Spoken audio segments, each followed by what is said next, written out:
Alors, très bien. On va étudier de la Chassidut, évidemment. Chassidut, c'est l'étymologie de Chesed, qui nous donne la force de nous répandre, de nous exprimer. Et l'idée même de la Chassidut, c'est le fait de l'expression. Le monde où on se trouve, c'est le Olam Asiya, le monde de l'action, et dans le monde de l'action, on comprend que l'essentiel, c'est l'action. Donc notre expression, elle vise à l'action. Si bien que toute idée, même la plus sublime, la plus élevée, la plus éthérée, spirituelle, elle doit aboutir également à une transformation, à un changement de ma personne, et aboutir au final de l'action. Dans la Chassidut, sur un clair que l'on trouve dans le Etzraim de Arizal, il y a ce qui s'appelle Muskal, Murgaj et Mudba. Muskal, ce qui est réfléchi, Murgaj, ce qui est ressenti, et Mudba, ce qui est implanté dans ma nature. Quand on définit ces trois niveaux-là, on définit que c'est qu'une personnalité va passer du Muskal. Elle va d'abord comprendre les choses, elle doit d'abord comprendre les choses, a priori. Ensuite, elle doit arriver au Murgaj, elle doit ressentir la chose, parce que comprendre une chose de manière intellectuelle, dans la notion du véritable intellect qui est séparé des sentiments, c'est aussi comprendre une chose de manière froide et réfléchie. C'est seulement comme ça que je comprends réellement la chose. Donc il y a le Muskal, c'est lorsque mon esprit était formé à la réflexion. Et quand on définit sur quoi il faut réfléchir, la Chassidut nous dira que l'intellect nous a été donné par Dieu comme un cadeau qui nous permet de le comprendre lui. Comprendre Dieu, c'est notre travail intellectuel. Pendant des siècles, ce travail a été mis de côté parce que le monde n'avait pas atteint une maturité nécessaire pour comprendre Dieu. Une maturité, c'est aussi, on va dire, ce qui s'appelle également un non-ressentiment.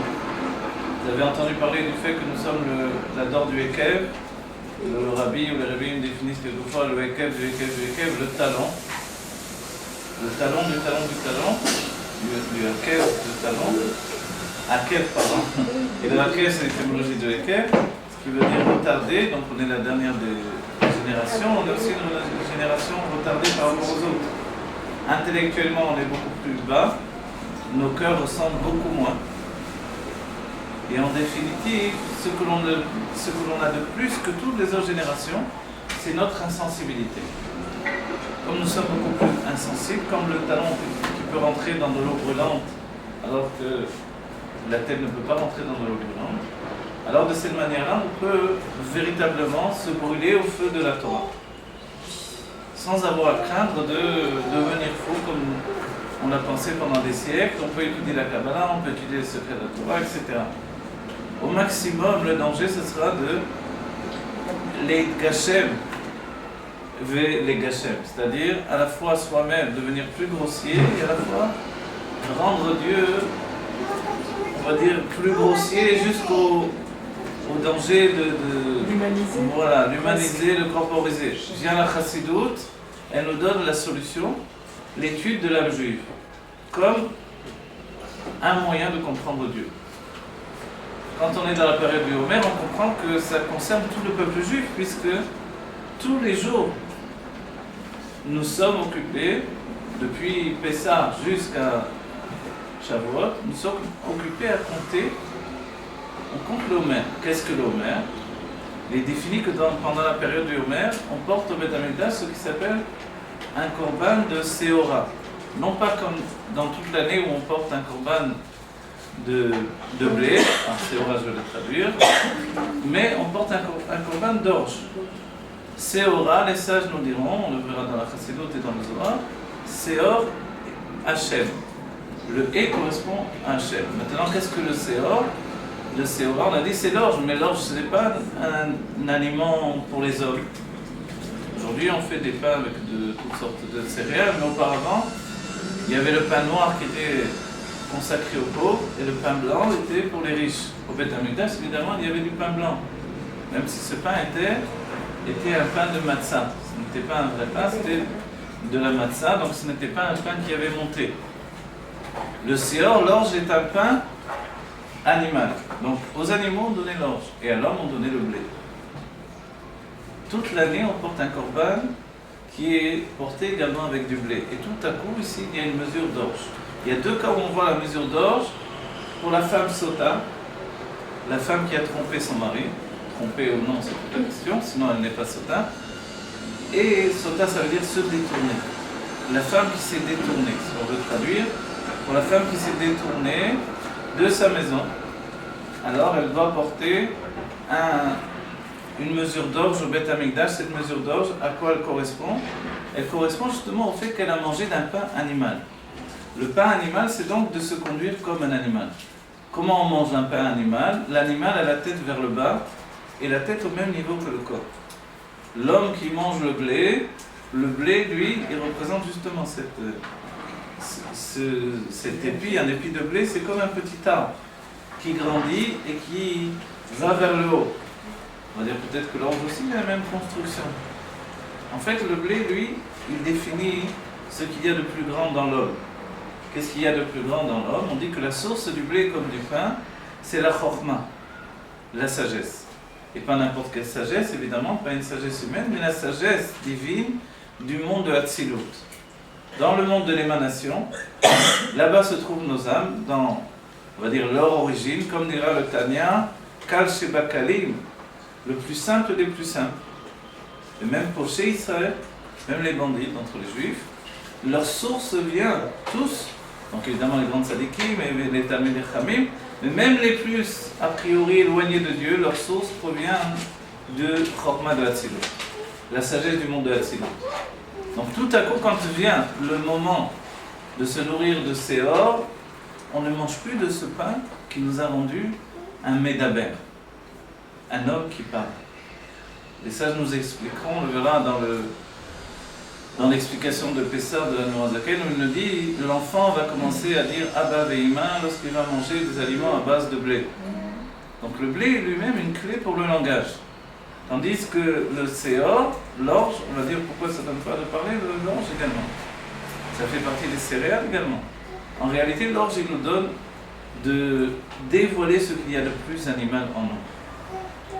Quand une femme se détourne de son mari pour le plaisir uniquement physique, c'est que Dieu préserve, elle est devenue folle.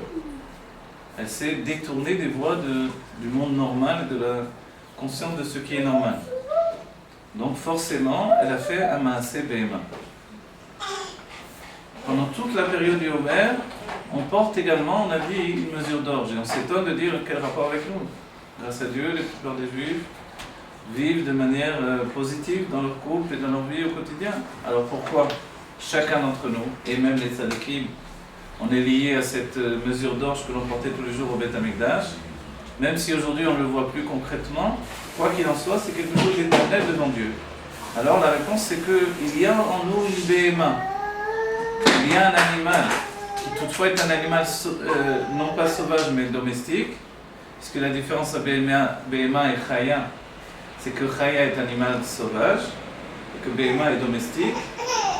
Chaya, ce que l'on découvre, c'est que Chaya, c'était également le nom de la première femme. On va dire qu'elle s'appelait Chava après la faute.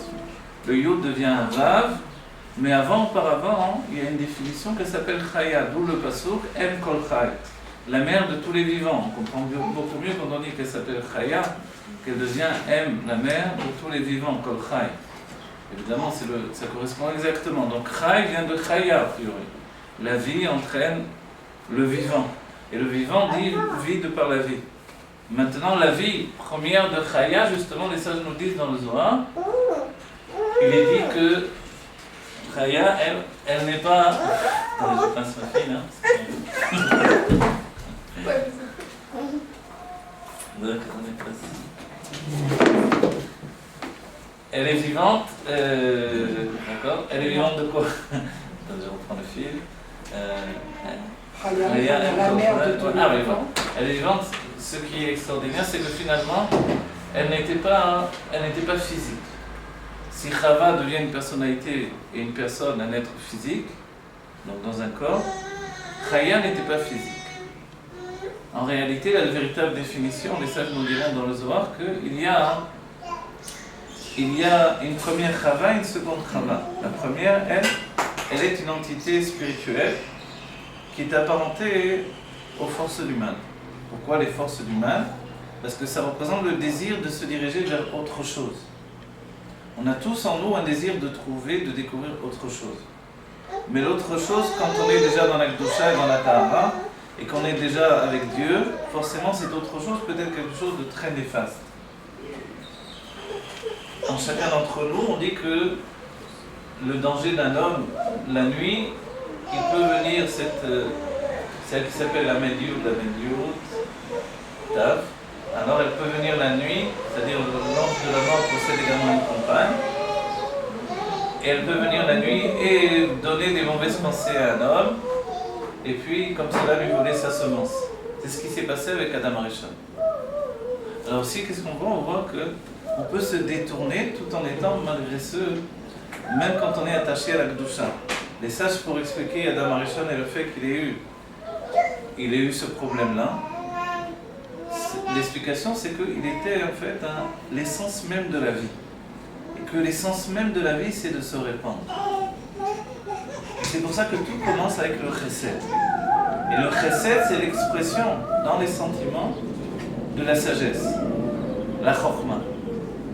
La chokma dans l'intellect représente en fait la ligne du chesed de la générosité, mais telle qu'elle est enfermée dans une notion intellectuelle. Quand on passe au niveau des sentiments, la chokma devient chesed. Vous comprenez, je vais le traduire différemment. On a défini qu'il y a un muskal, un mourgaj et un moudva. Le muskal, il est construit par trois entités. Chokma, bina, veda. Donc la sagesse, la réflexion et la conscience ou la connaissance. D'accord? Ça c'est le muskal. Ce qui est réfléchi en nous fonctionne avec ces trois principes d'expression intellectuelle. Quelle est la différence entre l'intellect et les sentiments? L'intellect n'a pas besoin de l'autre. Au contraire, l'autre est mebalbel, dira le Rabbi Rachab. Un véritable sage cherche la solitude. Parce qu'un véritable esprit se construit justement dans la concentration. D'accord? Et l'autre, au contraire, c'est mafria. Tandis que dès que l'on passe au stade des sentiments, on va vers l'autre pour exprimer. Et les sentiments sont toujours tributaires des autres. De là, le fait de l'exil qui se trouve justement dans les sentiments et non pas dans l'intellect. L'exil, c'est d'avoir besoin des autres. La Géoula, c'est de devenir indépendant. Pourquoi un tzaddik peut être en Géoula dès sa naissance? Parce qu'il est indépendant. L'indépendance, c'est ce qui donne la Géoula. Quand Adam Arishon se trouvait dans le Gan Eden, a priori, il avait une notion d'indépendance absolue. Il était indépendant de toute expression de vie. Alors Dieu lui a envoyé cette Raya qui est venue voler de lui de la semence pour lui donner d'exprimer le chesed qui était en lui, la générosité auquel il n'accédait pas de manière naturelle puisqu'il était seul au début. Vous voyez? Et en fait, je retraduis, Adam Arishon se trouve seul, donc il est indépendant, il est dans le muskal, d'accord? Il est seulement dans le chabad, donc il est en Géoula. La Géoula, c'est Chokma Bina Veda. On le force à sortir de voilà. muskal. Voilà. Mais Dieu a organisé qu'Adam Arishon est tout entier la structure de construction du monde vivant. C'est bien que tout ne va exister qu'à partir de sa perception. Donc en réalité, avant la perception du monde par Adam Arishon, rien n'existe. Et tout est juste un potentiel d'existence. Et tant qu'il est dans le Gan Eden, en réalité, tout existe dans un niveau de Elokut. Donc les arbres, les plantes, les animaux dans le Gan Eden avec Adam Arishon n'avaient rien à voir avec les arbres, les plantes et les animaux tels qu'ils vont être à la sortie du Gan Eden. Vous comprenez? C'est bien que quand un animal lui parle, il n'y a pas de problème. Quand le Nachash est à la fois de la même étymologie, Gematria que Mashiach, et à la fois celui qui va entraîner la faute, comme on est dans un monde spirituel, en fait, c'est pas difficile d'y accéder, de comprendre. Et elle a eu des enfants, cette femme spirituelle? Pardon? Elle a eu des enfants, cette femme spirituelle? Non, elle ne peut pas avoir des enfants. Mais il est dit que la perte de semence de Adam Arishon, on va définir, je vais vous dire. La perte de semence de Adam Arishon a donné naissance à deux âmes, mais non pas naissance dans des corps. Oui, oui. Deux âmes sont sorties de la perte de semence de Adam Rishon. C'est-à-dire qu'il a eu deux enfants avant de quitter le Gan Eden. Ces deux enfants sont, non, pas Caïn et Hevel, avant Caïn et Hevel, c'est Yecheskel Anavi et Chizkiyahu Amelech. Vous voyez les noms? Les deux sont basés sur l'étymologie de Chazak, de force. Pourquoi? Parce que la force vient du côté masculin, de l'expression du chesed dont on a parlé. Mais le chesed, lui, il s'affaiblit quand il rentre dans le ventre de la mère, dans un corps physique. Le chesed divin, la générosité divine, la force de se répandre, forcément, elle est limitée dès qu'elle se cloisonne au corps physique. Mais là, comme justement, ça n'a pas pénétré dans un corps physique, ce sont des âmes qui n'ont pas passé le stade effectif de la réalité. C'est seulement donc des siècles après qu'ils reviendront dans la vie. Mais on voit que cette empreinte est restée sur eux. Et à tel point que Dieu appelle Yecheskel Hanavi Ben Adam. Dans tout le texte de Yecheskel Hanavi, Dieu lui parle et lui dit Ben Adam. Ben Adam, pourquoi Ben Adam? Ou alors Ben Abraham, je ne sais pas, pourquoi Ben Adam? Et là, parce qu'il est le fils d'Adam Rishon. Vous voyez, c'est une chose extraordinaire, c'est-à-dire que la force masculine est plus élevée dans la puissance du Ensor, de l'infini de Dieu, que la force féminine. Mais la force féminine est une réalité. Et c'est pour ça que la source même de la construction féminine est plus élevée que la source de l'expression masculine. D'accord? Chaque chose a un dévoilement et une source. L'homme est plus élevé dans le dévoilement que la femme, mais la femme est plus élevée dans la source que l'homme. Ça va? Vous comprenez? Donc c'est pour ça qu'il s'appelle le Baal, et c'est pour ça que finalement elle reçoit de lui et qu'elle n'a rien de lui. Mais en réalité, elle est un miroir qui reflète tout ce qui précède l'homme. Vous voyez, quand on a assez souvent on a parlé de la notion d'inconscient. Les derniers temps, je préfère le ramener dans la forme de Rebbeim. Kochot hane'elamim shebanefesh, les forces cachées de l'âme. Dans les forces cachées de l'âme, en fait, c'est ce qu'il y a derrière moi. Regardez, il y a ma personnalité dévoilée, c'est mon visage. En hébreu, on dit panim. Panim, c'est le visage, mais c'est pnim également. L'intériorité d'un être, c'est le panim. Vous voyez, c'est pour ça que le visage dévoile ce qui est intérieur. Mais également ce que je maîtrise. Mais c'est que je maîtrise en réalité. Donc je maîtrise et j'exprime ce qui est perçu et, on va dire, dirigé. Voilà. Maintenant, ce qui est miroutz, l'Adam, ce qui est à l'extérieur de l'homme, se trouve derrière lui. Dans le Zohar, vous avez dû entendre au moins une fois le fait que Rabbi Shimon recevait des enseignements de son ombre.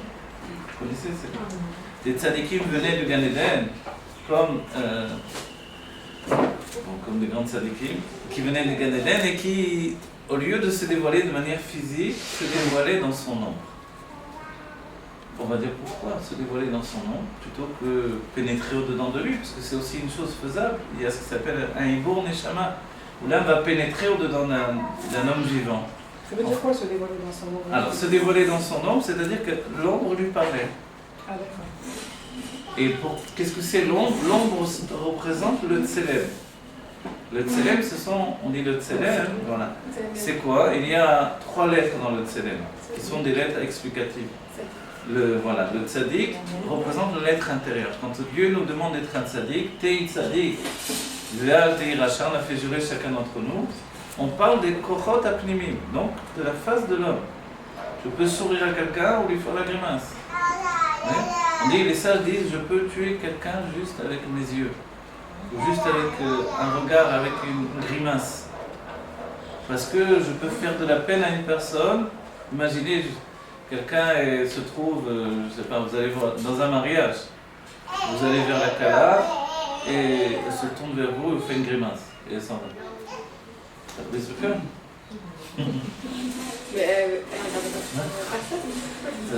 Ça brise le cœur de faire une chose.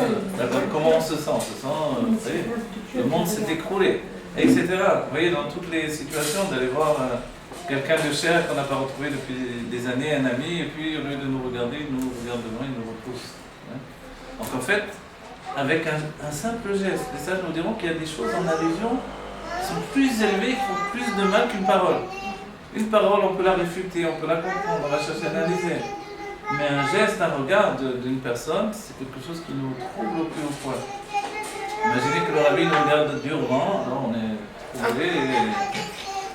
Mais est-ce que ça veut dire ça quand le rabbi nous regarde durement? C'est pas forcément. Non, pas forcément, parce que le rabbi c'est la source même du bien, bien sûr, dans l'expression. Mais c'est forcément que dans ce cas-là, je vais faire une introspection personnelle. Pourquoi le rabbi m'a regardé durement, etc. Il y a une raison. Mais comme quand le Baal Shem Tov regardait un talmide de manière dure, etc. Il y avait une raison derrière. Ne serait-ce que d'annuler des kitrogim sur la personne, des accusations sur la personne, etc. En général, on le voit sourire. En général, on voit un sourire. En général, tu as raison. Ah non, Donc on voit que l'allusion est plus grande. Ouais. Non, en rapport à ce que vous avez dit avant, que l'homme il est plus élevé dans le dévoilement et la femme Plus élevé dans la la source. source. Je croyais que la femme c'était le pied et l'homme le bord. Alors vous avez raison, parce qu'a priori, la femme c'est le dévoilement du mari. Le fait qu'elle prie et que lui le voit. Mais le dévoilement, c'est pas forcément se dévoiler dans tous les états de dévoilement. La chokma c'est aussi un dévoilement. Alors que finalement, elle est au-dedans de nous. Comme elle est un dévoilement intellectuel, c'est le premier dévoilement de l'âme, en fait, c'est beaucoup plus élevé que dans l'éclat divin qui se dévoile dans la chokma. C'est bien plus élevé que dans l'éclat divin qui va se dévoiler dans la bina. Mais comme la bina, justement, est plus étrangère au ressentiment du divin qui annule la personnalité, elle est capable de construire dans l'expression. Vous voyez, vous comprenez? Donc en fait, c'est l'éloignement, comme l'éloignement de la lune par rapport au soleil, qui la rend pleine. Et la proximité, c'est l'annulation. À la proximité, on devient de plus en plus petit. Donc forcément, la chokma, c'est juste un yud. C'est comme un croissant de lune, finalement. Tandis que la bina, déjà un bête, c'est une maison. Donc il y a une construction. Comment on a pu construire? Simplement, il s'est éloigné de la lumière. Quand on s'éloigne de la lumière, le bête, on dit qu'il a une fenêtre et une porte. Par la fenêtre rentre la lumière. Oui. On dit que la bina reçoit par une fenêtre. Tandis que la malchoute, elle reçoit juste par un petit trou. Vous savez? C'est-à-dire que l'action ne reçoit comme ressentiment divin que juste par un petit trou. C'est-à-dire qu'en réalité, l'action ne se vitalise que de l'action elle-même. Et si ce n'était que dans l'action, il y a le fait de s'attacher à l'essence de Dieu, en fait, on serait épuisé depuis longtemps dans la moindre de nos actions que l'on exécute. S'il n'y avait pas de Elokut, de divin dans l'action. Vous comprenez ce que je veux dire? C'est difficile ça. Non, je recommence simplement. Je donne un exemple. Vous faites une action physique. Vous occupez de préparer la maison pour Pessah. D'accord?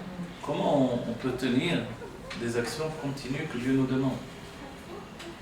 Préparer la maison pour Pessah et rendre la maison à nouveau Chametz après Pessah, oui, c'est quelque chose dont on n'a pas les forces. La plupart d'entre nous, on a ressenti ça. J'ai pas les forces de faire ça. Et tous les ans, malgré ce, ça recommence. Oui. Alors certains abandonnent, ils partent dans les hôtels, etc. On vend toute la maison et on s'en va, on s'enfuit. Mais a priori, quand on se trouve confronté à ça, l'avant et après, on conçoit que c'est pas humain ce que Dieu nous demande. Ne serait-ce que psychologiquement. En hébreu, on dit le mashber. La brisure que ça occasionne au-dedans de nous, c'est quelque chose dont on se remet pas facilement. La fatigue que l'on porte avec nous après Pessah, c'est pas juste une fatigue physique, c'est aussi une fatigue spirituelle, qui est le fait de se confronter de nouveau au monde de tous les jours, alors qu'on s'était éloigné du monde de tous les jours. Vous voyez? En fait, c'est comme si on promet à quelqu'un un espoir. Un espoir de vivre autrement, de vivre dans la Gdusha, de s'attacher à Dieu et la Gdusha, et de quitter le monde où l'on gagne sa vie par le travail au quotidien, et tout à coup, finalement, il faut revenir au monde comme auparavant. Vous voyez? C'est plutôt ça que la fatigue. En vérité, c'est pour ça, il y a les deux C'est côtés. plus ça qu'une fatigue physique. Il y a aussi la fatigue physique, on ne peut pas l'empêcher, parce qu'on a accumulé beaucoup de choses. Certains disent, c'est bien le CDR de Pessah, dommage que ça tombe à Pessah. C'est-à-dire, on l'aurait fait à la fin simplement de Pessah, en disant, on serait plus préparé au CDR. Mais quand arrive le CDR, on est épuisé. Je suis tout le temps amorti par le Shabbat, par la position de ça.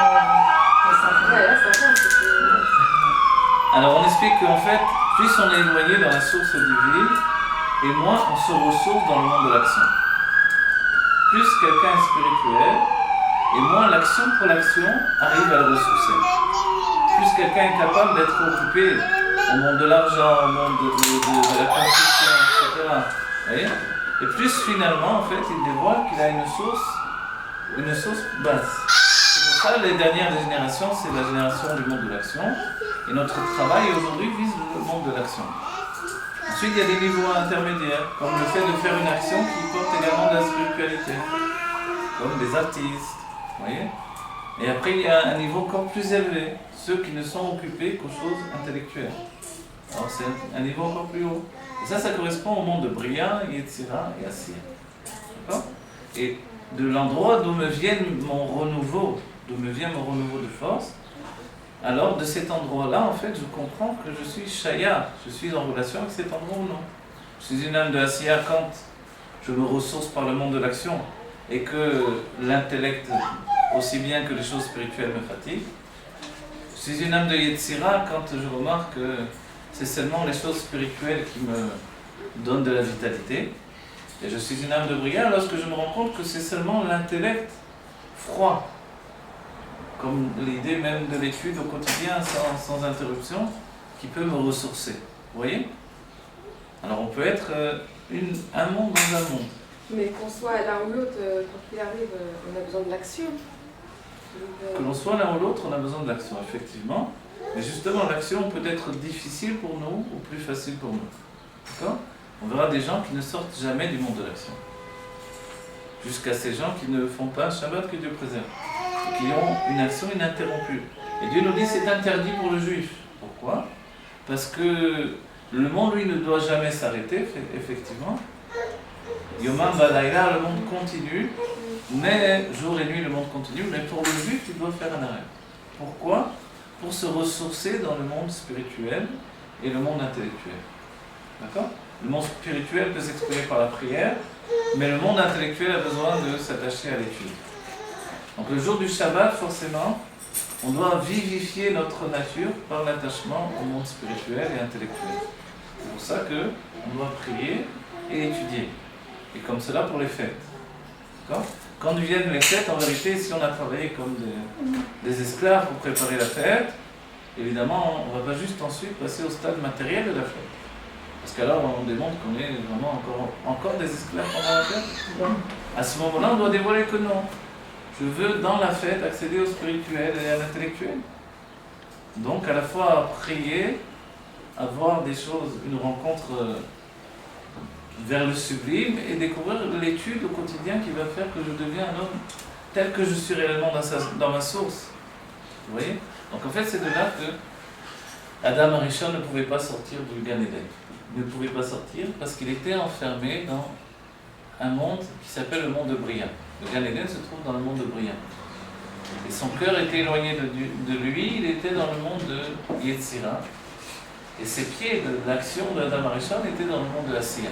Donc il représentait tout le genre humain, toutes les formes de juifs. Et le Nachash, d'où est-ce qu'il vient? C'est comme l'ombre d'Adam Arishon. Et l'ombre, on a dit donc il y a 3 lettres. Voilà, le tzaddik on l'a construit. Le tzaddik, lui, fait partie de ces 3 mondes. Du monde de Bria, le Muskal, ce qui est réfléchi, du monde de Yetzira, le Mourgash, ce qui est ressenti, et du monde de Asiya, hein, le Moudba. Moudba, vous savez, c'est la Teva. La Teva, c'est ce qui est implanté. Vous voyez? On dit une matbéa. Pourquoi on appelle une matbéa en hébreu? Une pièce. Un cours. C'est gravé. Voilà.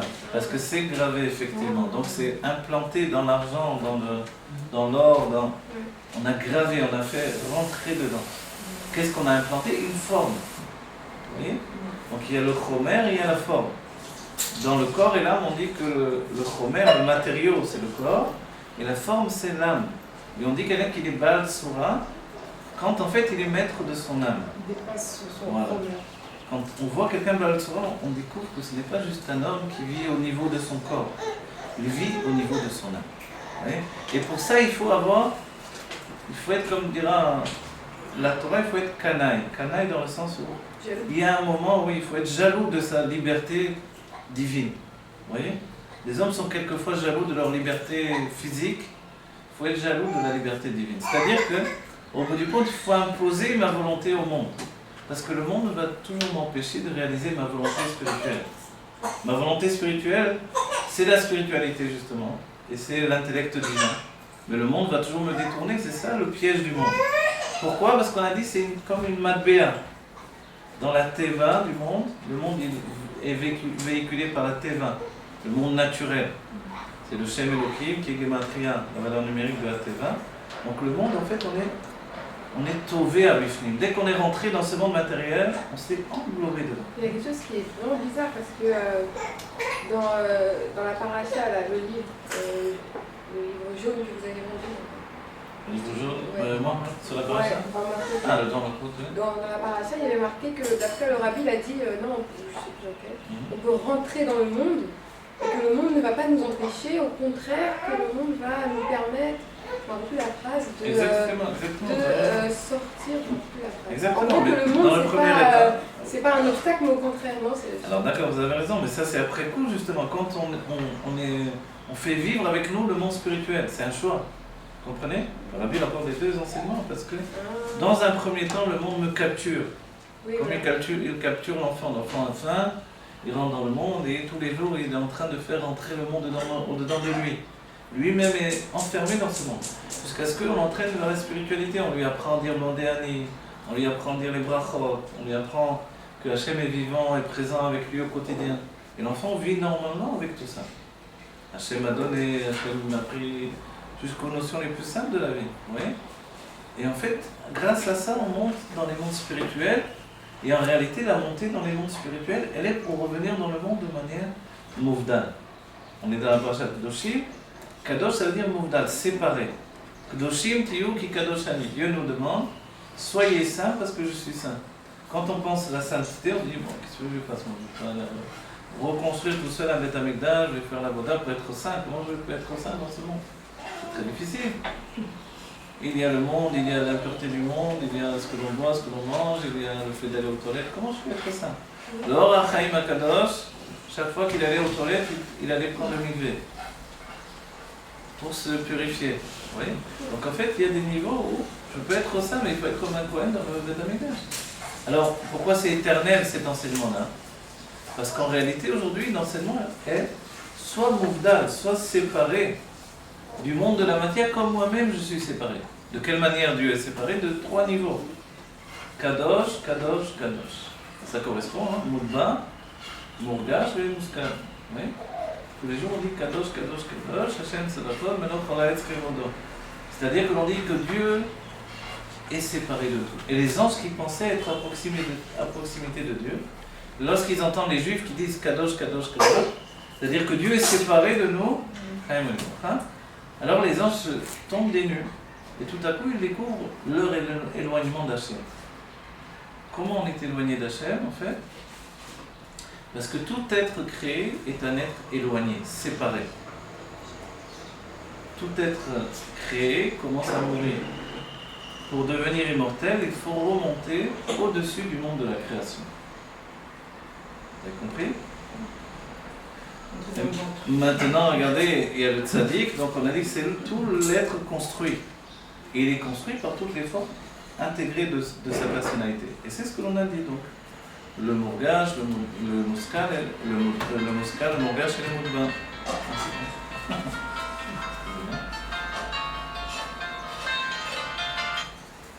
Alors, en fait, il faut être kadosh à l'intérieur, mais rentrer dans le monde, c'est ça?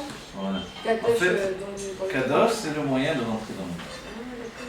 Mais si on n'est pas, entre guillemets, kadosh, Ce on que ne peut pas rentrer dans voilà, le monde, sinon exactement. c'est un obstacle. Parce que sinon le monde devient un endroit où je vais me perdre. Je ne vais plus remonter de ce monde. Et on s'emprisonne encore plus. On s'emprisonne dans le monde. C'est pour ça qu'il y a l'emprisonnement de l'Égypte et que chaque jour, même aujourd'hui, on dit bon, on est au XXIe siècle, ça y est, on a besoin de parler encore de l'Égypte, on est moderne maintenant.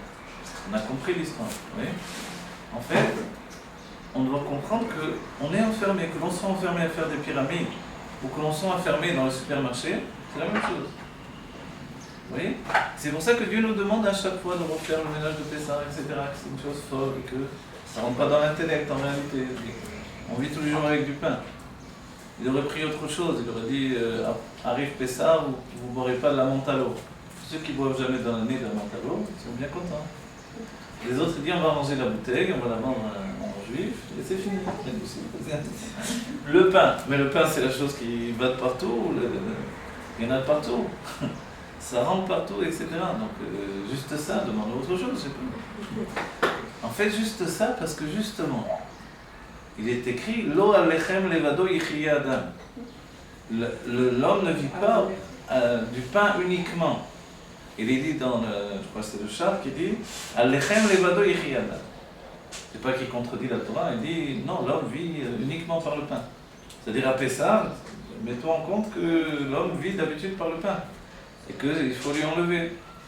C'est bien que, comme l'homme est tellement habitué de manger du pain, il faut vraiment sortir de ça. C'est-à-dire que Dieu nous sort de la matbéa dans laquelle on est enfermé. Et la chose qui nous enferme le plus, c'est la nourriture. Les gens vivent, travaillent, etc. pour obtenir de la nourriture. Et la nourriture nous enferme dans ce monde de la matière, puisqu'elle devient notre corps. Donc, c'est pas simplement que la nourriture nous enferme, elle nous transforme en matière à chaque fois. Si on était capable de jamais manger, on aurait un corps beaucoup plus spirituel. On n'est pas capable de jamais manger. Alors notre corps devient de plus en plus matériel. Et c'est pour ça que les tzadikim, tzadik ochel et sova nafsho. Le tzadik mange, voilà, juste pour nourrir son âme. Quand son âme est rassasiée, il arrête. Mais il peut se nourrir d'une olive. Il peut se nourrir, vous voyez, un morceau de pain, ça peut être un tout petit morceau de pain. Donc en fait, l'homme se confronte au monde matériel, d'accord? Comme il se confronte au monde matériel et qu'il a en lui une personnalité dévoilée, qui est le tzaddik du tzélem, dans lequel on lui demande de devenir un tzaddik. Quand on me demande de devenir un tzaddik, c'est-à-dire soit un juste, quelqu'un qui est organisé, pour lequel tout est mesuré dans les forces dévoilées. La manière dont je pense, la manière dont je parle, et la manière dont j'agis. Évidemment, la manière dont je mange, dont je bois, dont je... D'accord? Ça, c'est être un tzaddik. Et tout le monde a reçu l'ordonnance. Ensuite, il y a deux autres lettres du tzélem. C'est le lamed même. Et le lamed même, qui correspond aux 7 jours de la semaine, d'après le Harizal, dans le Likutei Torah. Puisqu'en Gematria Ktana, lamed c'est prendre, le même c'est 40. En Gematria Ktana, on enlève les dizaines, on reste dans les unités, ça fait 7. 7, ce sont les 7 jours de la semaine. C'est donc le monde des sentiments. Oui. Et le monde des sentiments, on va dire, mais quel rapport entre le monde des sentiments? Excusez-moi, il faut revenir sur le 7. Le 7 vient de l'unité du lamed même. Lamed même, c'est Arbaïm Veshoshim. Donc j'enlève les dizaines, il ne me reste plus que les unités. Donc, c'est 3 et 4. Les deux correspondent au 7, les deux correspondent au monde, on va dire. Voilà, exactement. Donc ça correspond au jour de la semaine. C'est pour ça qu'on est Yosef Shiva par rapport à ça, au Tselem. On est Yosef Shiva, d'après le Harizal, dans Parashat Vayechi, non pas dans l'aspect dévoilé de la vie d'un être sur la terre, mais dans l'aspect caché. Ce qui va aller de la tombe à la maison, c'est justement l'inconscient, ou les forces cachées de l'âme, qui sont dans le lamed même. D'accord? Vous avez compris? C'est-à-dire que dans notre personnalité, notre ombre, c'est justement ce qui est derrière nous. Ce qui est derrière nous et qui venait parler à Rabbi Shimon Bar Yochai, c'est justement ce que nous on peut exprimer comme l'inconscient. Si je veux dire, je vais vers un docteur, je dis voilà docteur, mon ombre me parle, on va dire bon. Il a déjà dit c'est un schizophrène, on va s'occuper de son cas. Prendre des médicaments, monsieur. Mais quand on est Rabbi Shimon Bar Yochai et que son ombre lui parle, alors on lui passe un faux. Il dit qu'il y a des âmes du Gan Eden qui viennent lui parler dans son ombre. Pourquoi dans l'ombre? On a dit parce que ça représente le tzélem ou le tzélem du tzélem. Vous savez qu'il y a l'ombre et l'ombre de l'ombre. Si les forces du mal ont une ombre, ils n'ont pas l'ombre de l'ombre. Ils ont un reflet, mais ils n'ont pas le reflet du reflet. C'est pour ça qu'il y a deux lettres, le lamed et le mem. Okay? Donc en fait, ça correspond maintenant à ce qui s'appelle dans les forces de l'âme Chaya Yechida. Chaya, ça commence avec l'intellect et ça déborde dans le pressentiment divin. percevoir des choses au-delà de la compréhension. Donc ce qu'on dira dans le monde des goïms, même des médiums, des gens qui ont des dons surnaturels, etc. Donc on voit que ça peut exister. Je me rappelle avoir entendu de l'Anguisbourg que si la névoie n'a été donnée qu'aux Juifs, a été repris après Bilam, la prophétie, c'était une demande de Moshe Rabbeinu, que la prophétie ne réside plus que sur les Juifs et non pas chez les non-Juifs. Parce qu'on dit que Bilam avait des possibilités d'être un plus grand navi même que Moshe. Ouais. Donc en fait, cette prophétie, elle a été retirée du monde des non-juifs, elle a été donnée uniquement au peuple juif. Et elle provient dorénavant de Moshe Rabbeinu uniquement. Mais le roi Kodesh, l'Esprit Saint, peut se trouver sur chacun. Le Rav Gizmo, je me rappelle qu'il a dit que le roi Kodesh peut se trouver également sur les goïms. C'est curieux parce que le terme Kadosh veut dire mouvdal. C'est une chose qu'il faut expliquer. Je ne me rappelle plus son explication. Et sous-entendu que ceux que l'on découvre chez des médiums, des gens qui ont des dons surnaturels de vision, de perception au-delà de la nature, c'est une sorte de roi Kodesh dans le monde des goïms. Vous voyez ? Donc en fait, notre nature juive a deux aspects. Ce qui va jaillir de mon être, de ma face, c'est le pnim, l'intérieur. L'intériorité que je peux gouverner par mon travail. Et sur ce point-là, j'ai reçu une ordonnance dans le ventre de ma mère d'être un tzaddik. Et après, l'ordonnance elle rajoute de ne pas être un rachat. De ne pas être un rachat, ça touche ce qui s'appelle les commandements négatifs de la Torah, de ne pas faire. Mais ça touche également l'autre face de mon être, qui est la face des forces cachées de l'âme, ce qui est comme l'ombre de mon être. Donc il y a, après l'intellect, il y a derrière moi une autre face de ma personnalité. Quand on dit derrière moi, sous-entendu qu'elle peut être également dans les forces du mal. Et c'est pour ça que le Nachash est à la fois, on va dire, celui qui entraîne la faute et le mal dans le monde et la mort, et à la fois il est Gematria Mashiach. C'est-à-dire que, curieusement, ce qui peut entraîner la mort, c'est la perception des forces cachées de mon âme. La perception des forces cachées de mon âme, oui. Encore la mort. Ça paraît paraît paradoxal. Ouais, tout à fait paradoxal. C'est même le travail du Kohen Gadol, on l'a déjà étudié, vous vous rappelez certainement, dans un cours où le travail du Kohen Gadol, c'est de sortir mon âme des forces du mal. C'est le travail de la Ménorah elle-même. Pourquoi la Ménorah était importante ? Parce que par le travail du Kohen Gadol, elle sortait, elle dégageait les âmes qui, depuis la faute de Adam Rishon, sont tombées dans les forces du mal. C'est comme si on a chuté dans notre ombre, et qu'on ne revient plus de cette ombre. Donc comme cette personne qui est schizophrène.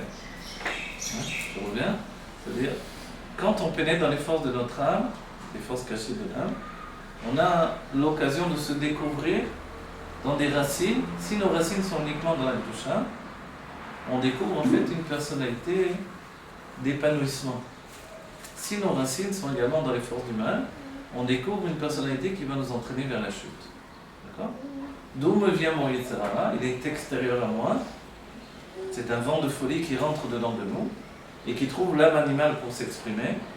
Et comme l'âme animale ne pense qu'à jouir du monde et des bienfaits du corps, tout de suite il va l'utiliser pour nous entraîner vers le mal. D'accord ? Mais d'où est-ce qu'il provient ? Pourquoi il m'atteint ? Est-ce qu'il provient des forces cachées de mon âme ? Pourquoi Dieu l'envoie ? Dans le Zohar, ce que le Tanya va rapporter, le roi envoie une prostituée pour tenter le fils du roi, le prince. Mais le roi ne désire pas que le prince chute. La prostituée vient, mais elle ne veut pas non plus faire chuter le prince. Il n'y en a qu'un seul qui n'est pas au courant, c'est le prince lui-même. Et lui, il doit résister, mais de par son propre libre arbitre. On n'a pas prévenu que c'était un jeu duquel il devait sortir vainqueur. Donc il peut très bien chuter. Mais pourquoi il n'est pas prévenu, c'est qu'en réalité, ça le concerne profondément. Que toute cette démarche qui va vers lui, c'est pour lui. Et c'est parce que c'est pour lui que c'est attaché à ses propres racines. Vous comprenez l'idée ? Donc en fait, le travail du Kohen Gadol, et ceux qui pensent qu'ils n'ont pas besoin d'un rabbi, d'un Rosh Bnei Israël, dans tous les siècles, aujourd'hui c'est le rabbi, mais auparavant c'était à une autre époque le Baal Shem Tov, le Achaim HaKadosh, le Rambam, ceux qui pensaient qu'il pouvait se passer de Moshe Rabbeinu, en fait, ils ne savent pas qu'ils ne font même pas le quart du travail qu'ils devraient faire. Le travail de Moshe, c'est l'Ishov, d'aller chercher les âmes qui sont perdues dans les forces du mal. Et jusqu'au moment où toutes les âmes sont sorties des forces du mal, à ce moment-là, on rentre dans la Géoula. Mais Gimel Tammuz, ça a été le cas. Gimel Tammuz, c'est que le rabbi s'engage totalement dans la mort pour tuer la mort de l'intérieur et nous donner les noms de Charubina. Oui. Et là, on en est dans ce travail-là.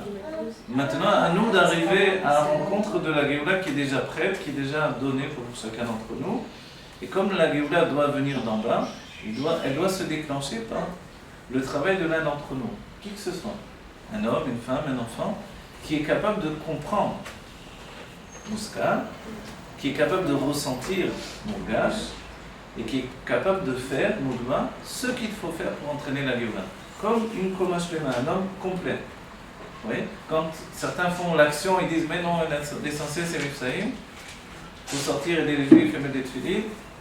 C'est pas l'essentiel, en même temps c'est l'essentiel. C'est l'essentiel dans le monde de l'action pour faire des kélim. C'est l'essentiel peut-être, mais c'est pas la finalité. Le reste, c'est également l'amour de l'autre juif et l'amour de Dieu. Ça c'est le Mourgash. Apparemment c'est le Moudva. Et en finalité, il faut également le Mouskal comprendre Dieu.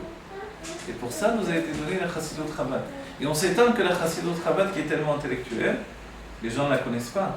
Ils pensent que la Chassidut Chabad, c'est des petits bonhommes qui courent dans la rue et qui mettent des tfilines à tout le monde, etc., qui ont des stands de Mifsaïm avec des tanks, et qui sont sympathiques, etc., qui font des petites sikhos de la vie, etc., et voilà.